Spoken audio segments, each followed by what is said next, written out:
તો કેમ છો વિદ્યાર્થી મિત્રો, હું છું તમારો મિત્ર આકાશ રાવલ. આજે હું તમને ફરીથી મારી ચેનલ એડ્યુસ્કાય એકેડમી પર તમારું હું સ્વાગત કરું છું. આપણે અગાઉના લેક્ચરની અંદર ચેપ્ટર નંબર 2 બહુપદીઓ ભણેલા, બરોબર. હવે આપણે એ ચેપ્ટર પૂરું થતાં હવે આપણે યામ ભૂમિતિ, જે તમારી પહેલી એક્ઝામની અંદર ખૂબ જ સારું એવું માર્ક્સ ગેઇન કરી શકાય એવું ચેપ્ટર છે, તો આપણે એ યામ ભૂમિતિ ભણીશું. તો યામ ભૂમિતિ ભણતા પહેલા તમને એનું ટાઇટલ યામ ભૂમિતિનો અર્થ ખબર પડવી જોઈએ મિત્રો. યામ એટલે તમે અત્યાર સુધી 9મા ધોરણમાં ભણતા આવ્યા છો કે કોઈ પણ આલેખ દોરીએ તો તમને યાદ હોય તો એના બે અક્ષો હોતા હતા કે સાહેબ એક્સ અક્ષ હતો, વાય અક્ષ હતો. તો આ જે અક્ષો હોય ને એને તમારે કહેવાય યામ, બરોબર ને? અક્ષોને તમે કહેશો યામ. ભૂ એટલે ભૌમિતિક કહેવાય મિત્રો. ભૂ એટલે શું કહેવાય? તો કે સાહેબ ભૂ એટલે ભૌમિતિક, અને મિતિ એટલે માપન થાય મિત્રો. એટલે આ ચેપ્ટરનો અર્થ શું થાય મિત્રો? તો ધ્યાન આપો. મિતિ એટલે માપન, કે સાહેબ યામો દ્વારા જે ભૌમિતિક ક્ષેત્ર રચાતું હોય, બરોબર. યામો દ્વારા એટલે કે અક્ષો દ્વારા જે ભૌમિતિક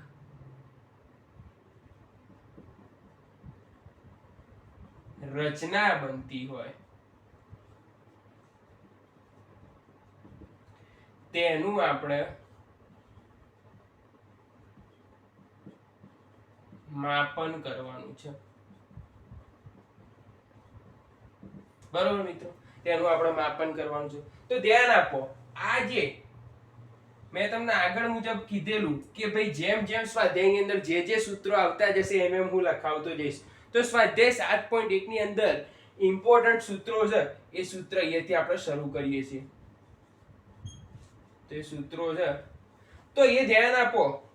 સૌથી ઇમ્પોર્ટન્ટ સૂત્ર અને સૌથી ઈઝી રીતે આપણે માર્ક્સ ગેઇન કરી આપતું સૂત્ર છે અંતર સૂત્ર છે મિત્રો. કયું? અંતર સૂત્ર. ભાઈ અંતર સૂત્ર એટલે શું? તો કોઈ બે બિંદુઓ આપેલા હોય, બરોબર ને? કોઈ બે બિંદુઓ આપેલા હોય, તો કોઈ બિંદુ A અને કોઈ બિંદુ B. બિંદુ A અને બિંદુ B, આ બંનેને જોડતો એક રેખાખંડ તમને અહીંયા આપેલો હશે દાખલાની અંદર. અથવા તમને કોઈ એવું કીધેલું છે કોઈ એક સ્થાન અને કોઈ બીજું સ્થાન. એક સ્થાન અને બીજું સ્થાન એવું કીધેલું હશે. તો એક સ્થાન એટલે હું લઈ લઉં છું અહીંયા મારું ગામ વડવાસા, અને બીજું સ્થાન લઈ લઉં કે ભાઈ દહેગામ, બરોબર ને? તો ધ્યાન આપો, આ A અને B વચ્ચેનું આપણે અંતર માપવાનું છે, બરોબર ને? તો અંતર માપવા માટે એ તમને સૂત્ર આપેલું હશે. તો ધ્યાન આપો, એ સૂત્ર કેવી રીતે આપણે એપ્લાય કરવું એ પહેલા ધ્યાન આપો. તમને બીજું શું આપેલું હશે? તો ભાઈ A અને B બિંદુ આપેલા છે અને એના યામ આપેલા છે. તમને ખ્યાલ હોય તો ધોરણ 9 ની અંદર જ્યારે આપણે આવી રીતે આલેખ દોરતા ત્યારે એક બિંદુ અહીંયા રચતા અને પછી એના નીચે યામ લખતા, x યામ ને y યામ, બરોબર ને? એવી રીતે આ પહેલા બિંદુના યામ તમને આપેલા હશે, એને તમારે કીધેલું હશે x1 y1 ધારવાના. બીજા બિંદુના યામ આપેલા હશે, એને ધારવાના તમારે x2 y2, બરોબર ને? આવી રીતે તમને બે બિંદુઓ આપેલા હશે અને એના યામ આપેલા હશે, અને તમારે એ બંને વચ્ચેનું અંતર શોધવાનું. તો અંતર શોધવા માટે એ સૂત્ર છે મિત્રો, ધ્યાન આપજો. અંતર સૂત્ર. અને અંતર સૂત્ર એટલે કોના બંને વચ્ચેનું અંતર? કે સાહેબ A અને B વચ્ચેનું અંતર. તો કે સાહેબ જો હું AB વચ્ચેનું અંતર લખું, AB બરાબર.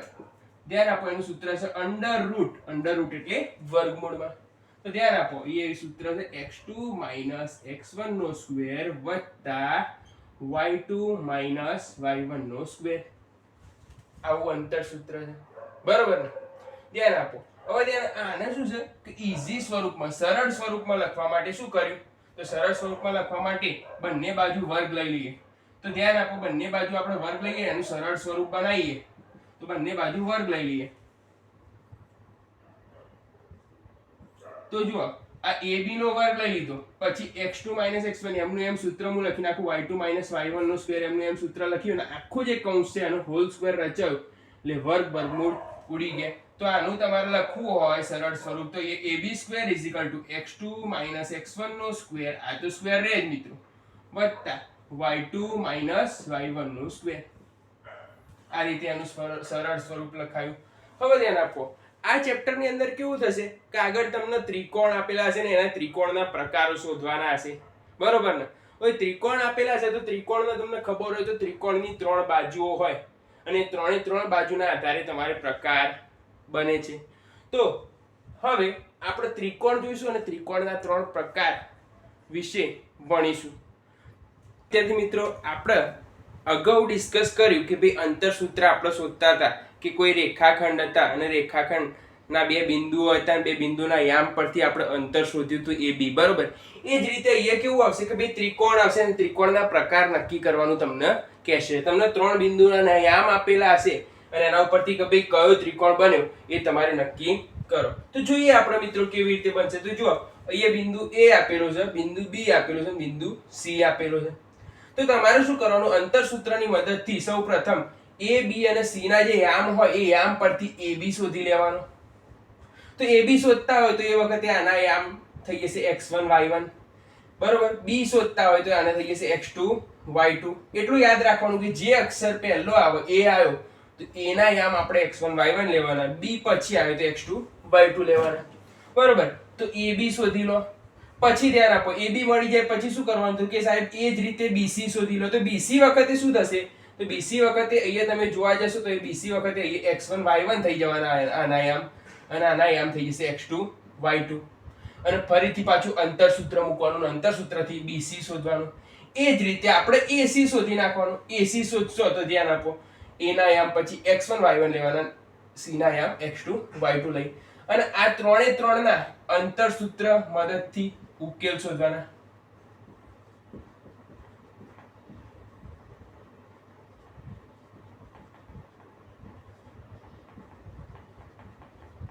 અને અંતરસૂત્ર મદદથી એક ચોક્કસ તમને એ કિંમત મળે મિત્રો.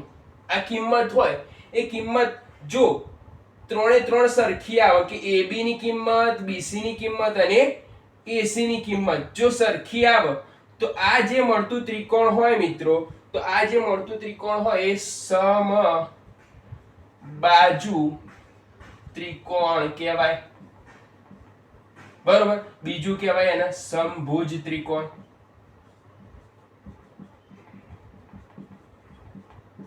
તમને ખ્યાલ આવવો જોઈએ, અંતરસૂત્રની મદદથી આપણે AB શોધ્યું, BC શોધ્યું અને AC શોધ્યું. ત્રણે 3 ની જો કિંમત સરખી આવે મિત્રો તો અહીંયા શું થઈ જશે, એ ત્રિકોણ ખરો એ સમબાજુ ત્રિકોણ થવાનો અને બીજું શું થવાનું, સમભુજ ત્રિકોણ. બીજા નંબરે જોઈએ તો ધ્યાન આપો, જો પહેલો AB સરખો થાય, બરોબર, પછી BC સરખો થાય પણ AC સરખો થાય નહીં. ઇન કેસ ગમે તે એક ત્રિકોણની બાજુ હોય એ સરખી ના થાય અને 2 બાજુઓ સરખી થઈ જાય તો આને કહેવાય બે બાજુ સરખી થાય એટલે સમદ્વિભુજ ત્રિકોણ, બરોબર છે મિત્રો. હવે ધ્યાન આપો, 2 બાજુઓ સરખી થઈ તો એ થઈ ગયું સમદ્વિભુજ ત્રિકોણ. હવે ત્રીજી બાજુ આપણે જો જોવા જઈએ તો જુઓ, AB is not is equal to BC is not is equal to AC. આ ત્રીજો પ્રકાર થયો. આ પહેલો પ્રકાર થયો સમબાજુ ત્રિકોણનો, આ બીજો થયો સમદ્વિભુજ ત્રિકોણ અને ત્રીજો પ્રકાર થયો જુઓ શું કહે છે, AB is not is equal to BC is not is equal to AC. એટલે કે ત્રણે 3 બાજુ સરખી નથી તો આને કહેવાય વિષમભુજ ત્રિકોણ. જો મિત્રો આ પ્રકાર બતાવવાનો મેઇન ઉદ્દેશ્ય શું છે કે આપણું જે સ્વાધ્યાય 7.1 આવશે એની અંદર આ પ્રકારો પહેલા જ તમને પૂછવામાં આવશે દાખલાની અંદર અને એના ઉપરથી તમે માર્ક્સ ગેઇન કરી શકશો. ચલો ચોથો પ્રકાર મિત્રો આવશે. તો ભાઈ ચોથો પ્રકાર એવો આવશે કે જો AB² + BC² બરાબર AC² થાય, એટલે કે AB નો વર્ગ અને BC ના વર્ગનું જે સરવાળો કરી અને એ થઈ જાય તમારો AC ના વર્ગ જેટલો અને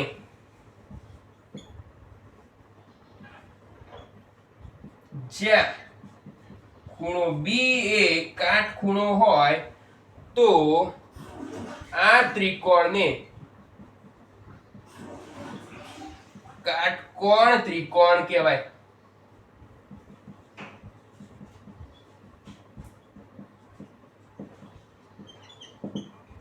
યાદ રાખજો મિત્રો, આ થઈ ગયા આપણા ત્રિકોણના પ્રકાર. હવે આ જ રીતે આપણે નેક્સ્ટ બીજા ચતુષ્કોણના પ્રકાર જોવાના છે મિત્રો.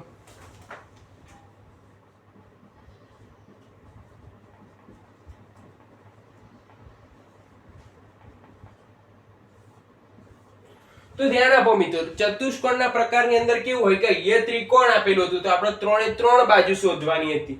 હવે અહીંયા શું હશે, ચતુષ્કોણના પ્રકાર આપેલા છે તો આપણે ચતુષ્કોણની ચારે ચાર બાજુ શોધવાની અને એને સરખાવવાની રહેશે.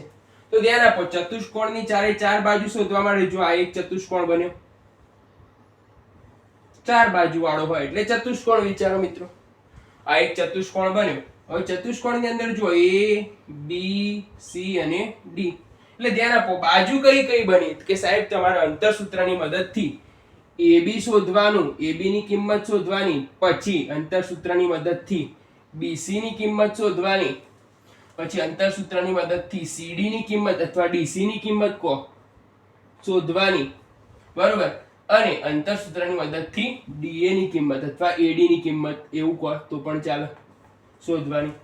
આ ચારે ચાર કિંમતો શોધાઈ ગયા બાદ તમારે શું કરવાનું છે, એને સરખાવવાનું છે. સરખાવવાની અંદર જો ચતુષ્કોણના પ્રકાર આવશે એમાં પહેલો પ્રકાર આવશે તો સમબાજુ ચતુષ્કોણ મિત્રો. સમબાજુ ચતુષ્કોણ એટલે એના નામ પરથી જ તમને ખબર પડી જાય કે બધી બાજુ કેવી હોય, સરખી બાજુઓ હોય. હવે સરખી બાજુઓ હોય તો જુઓ, AB બરાબર BC બરાબર CD બરાબર DA થાય, બરોબર. તે શું કહેવાય, સમબાજુ ચતુષ્કોણ કહેવાય મિત્રો, બરોબર. હવે ધ્યાન આપો, તમને આટલામાંથી કોઈ પણ જગ્યાએ ડાઉટ હોય તો તમે મને કોમેન્ટ સેક્શનની અંદર પૂછી શકો છો કે સાહેબ અહીંયા મને ખ્યાલ આવ્યો નહીં, તો થોડું ઘણું નોલેજ આપો તો હું તમને એ ડાઉટ સેક્શન એ આપણો એક લેક્ચર રાખીશું એની અંદર હું તમને શીખવાડી દઈશ. પછી ધ્યાન આપો, બીજું આવશે સમાંતર બાજુ ચતુષ્કોણ, બરોબર. હવે ધ્યાન આપો, હવે આવશે સમાંતર બાજુ ચતુષ્કોણ, બરોબર. સમાંતર બાજુ ચતુષ્કોણ. તો સમાંતર બાજુ ચતુષ્કોણ હોય મિત્રો તો ધ્યાન આપો, એ શું હોય, સમાંતર એટલે સરખું અંતર હોય ને બંને કેવા દેખાતા હોય, પેરેલલ. તો હમણાં રાંધણછટ ગઈ મિત્રો, રાંધણછટમાં તમે જો તમારી મમ્મી ભૂમિતિ ભણેલી હોય તો તમે જોશો કે ભાઈ શક્કરપારો બનાવ્યો તો શક્કરપારાનો આકાર આવી રીતે આપેલો, કાજુ કતરી જેવો, બરોબર ને. તો જુઓ આવી રીતે હોય સમાંતર બાજુ ચતુષ્કોણ. તો એ A, B, C અને D નામ આપું મિત્રો. તો જુઓ ધ્યાન આપો, BC અને DA, બરોબર ને. BC અને DA અથવા AD કેવા હોય, સરખા હોવા જોઈએ. સમાંતર બાજુ ચતુષ્કોણની અંદર BC અને DA જો સરખા હોય તો એ થઈ જાય સમાંતર બાજુ ચતુષ્કોણ. ત્યારબાદ બીજી કઈ બે બાજુઓ સરખી હોય કે સાહેબ AB અને CD.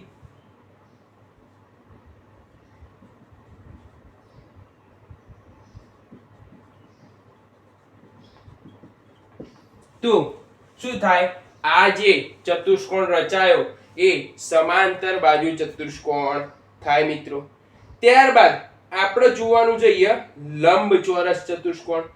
તો ધ્યાન આપો, લંબચોરસ ચતુષ્કોણની અંદર આપણે જોઈએ તો સેમ ટુ સેમ સમાંતર બાજુ ચતુષ્કોણ જેવું જ અહીંયા રચના થશે, બરોબર. ધ્યાન આપજો.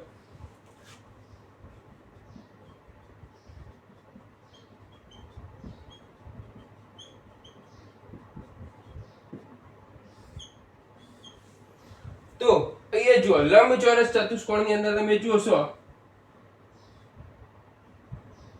તો આ A, B, C અને D છે, બરોબર. A, B, C, D લંબચોરસ ચતુષ્કોણ. તો આની અંદર તમે જોઈ શકો અથવા તમે મને કહી શકો કે ભાઈ કેવી રીતે આ લંબચોરસ ચતુષ્કોણમાં કઈ કઈ બાજુઓ સરખી થશે?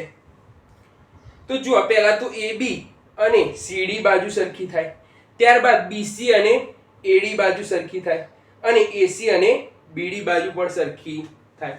જુઓ,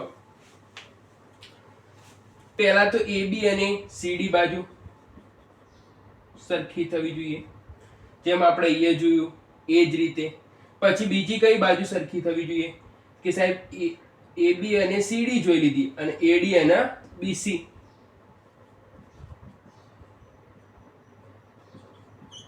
અને બધા જ ખૂણાઓ કેવા હોય?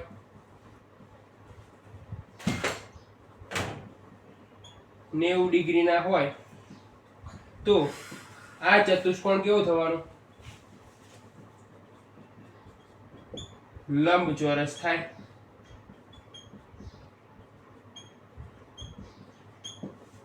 બરોબર છે?